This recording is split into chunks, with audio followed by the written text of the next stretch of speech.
Today I'm going to do something a little bit different. I'm going to analyse and look at Bigfoot footage that has been filmed around the United States. And the first piece of footage I'm going to look at is the Patterson and Gimlin one, because this is definitely the most famous, and I would honestly say now it's been upscaled into 4K, it is unstabilised. It is probably the most convincing as well. I mean, you know, you look at this footage now in 4K and it looks much better than it did in its original state. It looks much more convincing than it did, and that doesn't really make sense. You would think that 4K would expose the footage as being a hoax if it was indeed a hoax, but it doesn't seem to have done that. In fact, it seems to have worked the other way. Obviously, I've done my research on this, and I know that people have come forward, numerous people, by the way, have come forward and said that they was the person that was wearing the suit. And I know that somebody also claimed to sell the suit to Roger Patterson, but he never produced a receipt or any evidence that he even known Roger Patterson. And the man who claimed to have wore the suit claims that the reason he come forward was because he didn't get paid for doing what they asked him to do, which was wear the suit, and apparently they was going to pay him $1,000 for it, which is equivalent to about $8,000 now. But what the questions I've got about it is, you know, why wait 37 years? And his recreation of it when he tried wearing the suit on his own video was not very convincing at all, and neither was the BBC recreation of it. In fact, I haven't seen a convincing recreation of the Patterson Gimlin footage, and that's because the footage is really good. I mean, it does appear to be the real deal. I mean, I'm not saying it definitely is, but it really does not look like a man in a suit. It seems to be a massive ape-like creature, and the reason I say it doesn't seem to be a man in a suit is because you seem to be able to see muscle tone that you wouldn't see through a gorilla suit. There's no creases in the suit whatsoever, bearing in mind this suit would have been made in 1967. I mean, you know, it's very convincing footage from the way it walks. Everything about it is convincing footage. Certain frames of it, it's walking so much like an ape, it's almost inconceivable that it's a human. But at the same time, you know, there is no apes in the United States, and how they managed to get that. And I know the story that was going up there to film a Bigfoot documentary, and it seems coincidental that, with a hired camera by the way, it seems very coincidental that two people going to make a documentary would just happen to catch the best Bigfoot footage ever recorded to this day, and we're in 2022 now. But it does seem to be the case. But it's not the only good piece of Bigfoot footage that has been recorded, because you've also got what I believe is very good Bigfoot footage that was apparently filmed in the United States, even though I can't find exactly where, and that was footage of a baby Bigfoot that was of a mother and a baby Bigfoot, sorry.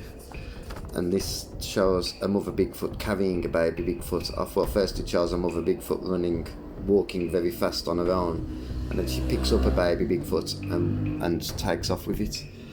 And it is very good footage again. Obviously some people would say, why not follow the creature? Why not, you know, same with Patterson and Gimlin one really, why not follow the creature? Why not get more footage? But to be honest, I mean, apes are pretty scary animals. If you did see one in a forest, I think the last thing that you'd want to do is follow it. For a start off, it's intelligent enough to realise that it's being followed, and it might not actually like it. I mean, and it could attack you. And obviously chimpanzees, I mean, I find them to be among the freakiest and scariest animals on the planet, because if a chimpanzee really wants to, it would just rip your head off. So I understand why the footage is sometimes a little bit grainy, because nobody's going to get too close to a creature like this and think, you know, let's get some good footage of it. I think the first thing that you're going to think is probably, let's get away from it, or let's keep still and let's not bother it. But still, there is interesting footage out there. I mean, somebody was saying to me, if Bigfoot is real, then why is the footage still so grainy, and we still really do not have any real good proof like a corpse or anything like that? But, you know, how often do you really see corpses of wildlife in, you know, just left in forests. I mean, it's a very rare thing, really. I mean, you know, even in places like Wales where there's lots of sheep, when a sheep dies, all that's left within a few days is a few bones, because it'll soon just get picked apart. And in the United States, you've obviously got more wildlife, bigger wildlife than what you've got in this country.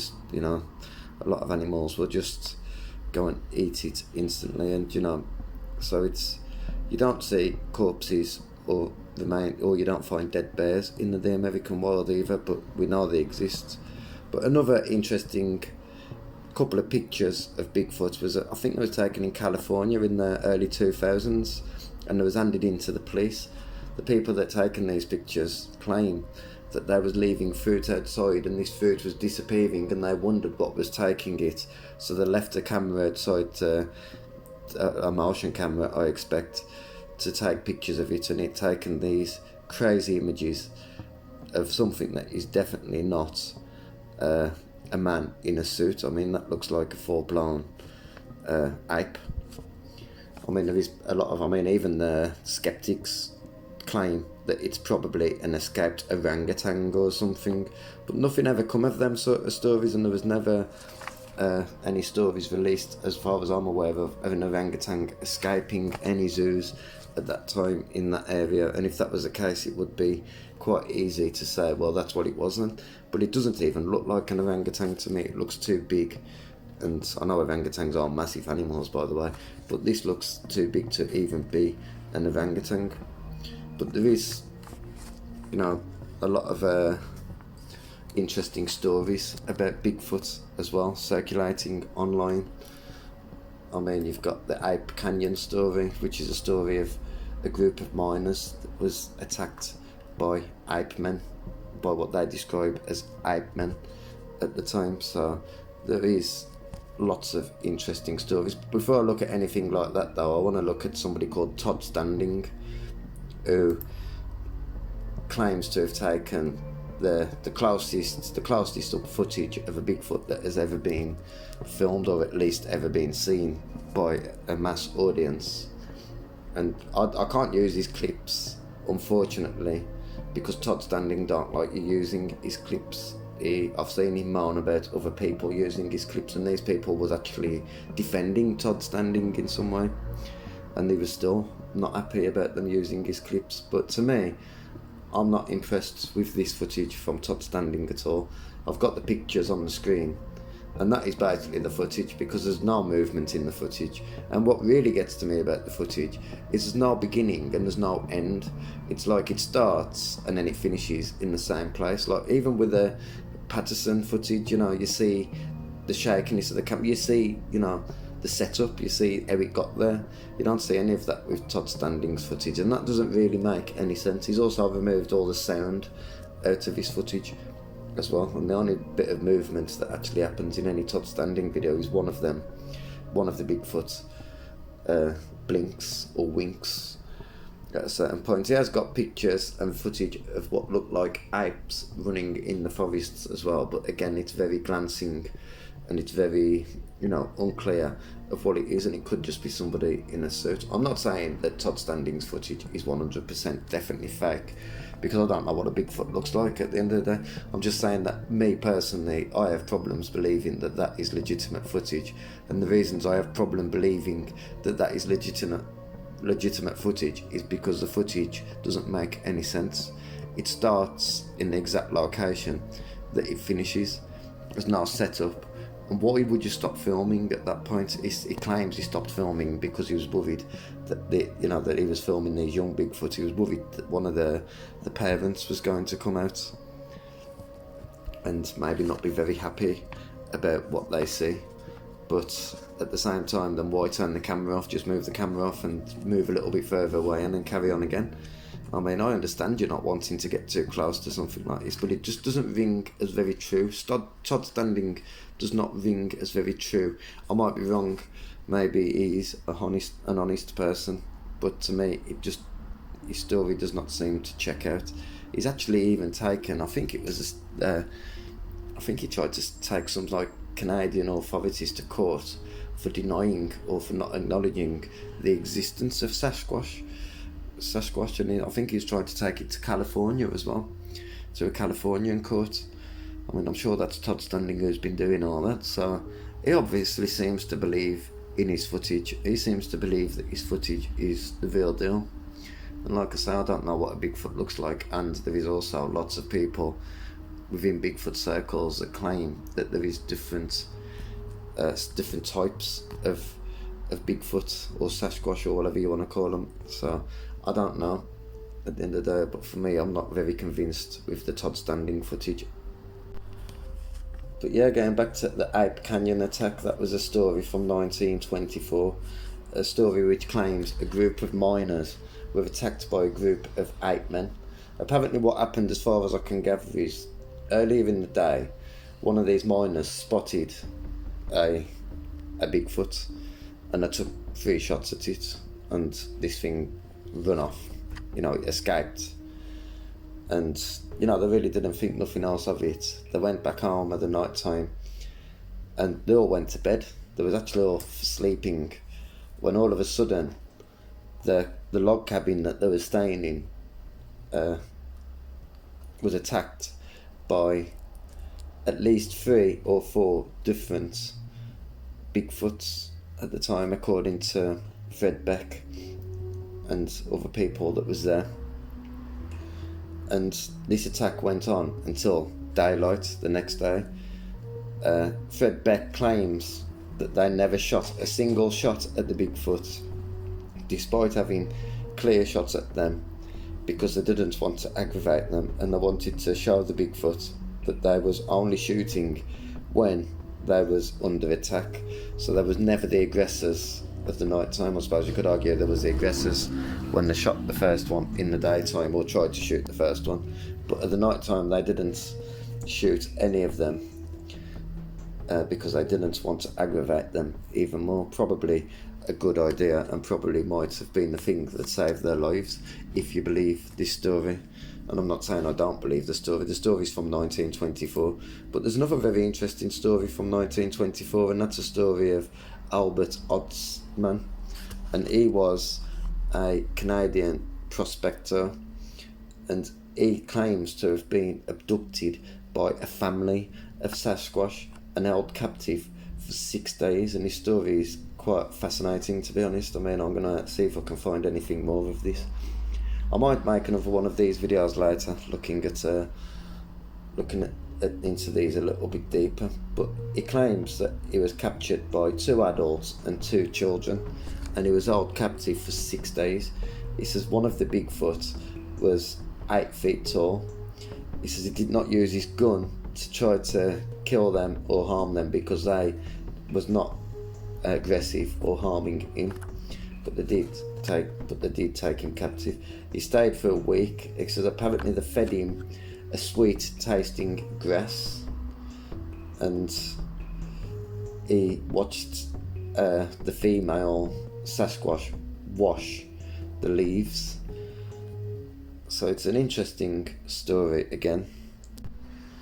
He apparently escaped by feeding the large male Sasquatch some snuff, which is like, well, as far as I'm aware, snuff is like powdered tobacco, isn't it? And he fed it some snuff, and this thing ate the snuff, and it started to become groggy.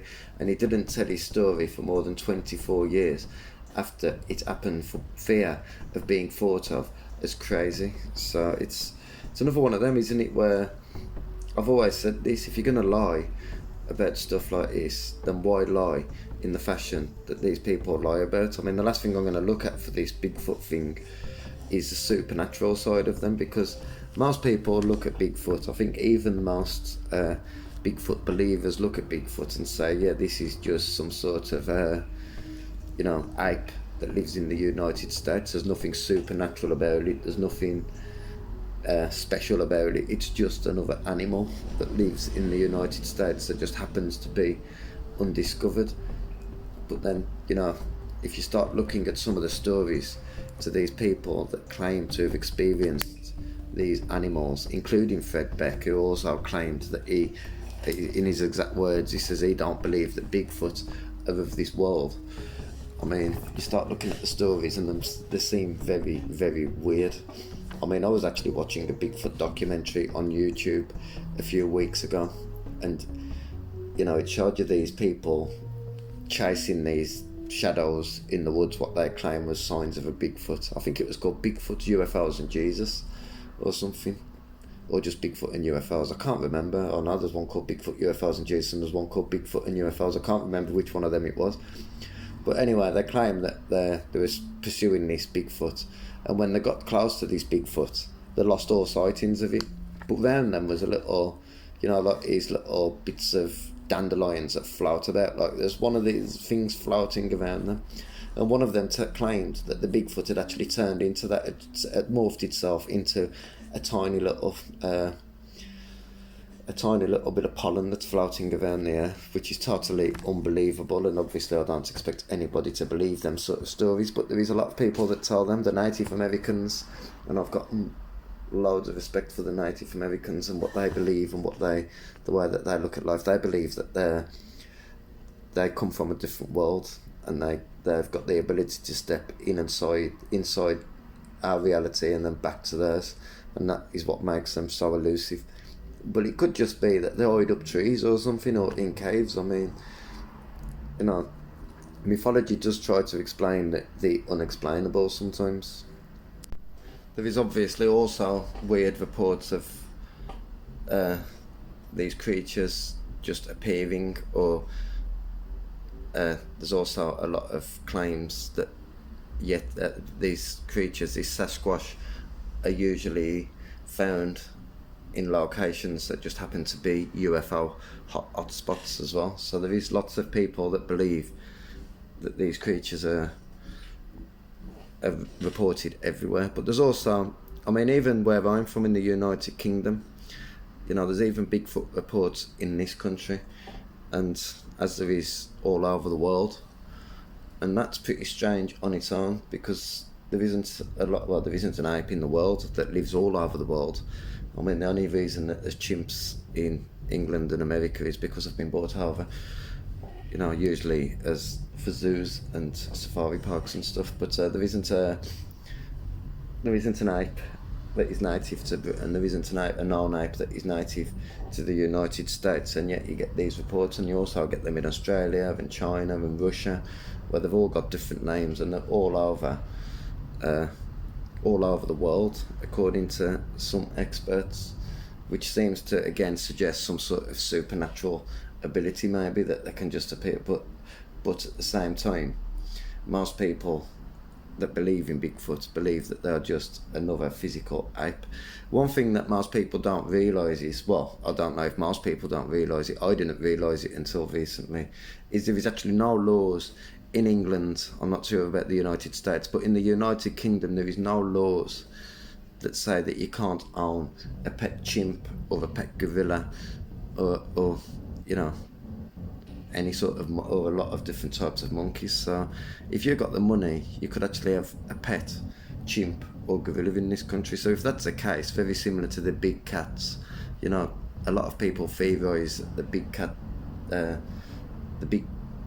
in the United Kingdom are because people owned big cats years ago and they let them go when the governments started to require people to have a license to have these sorts of animals as pets.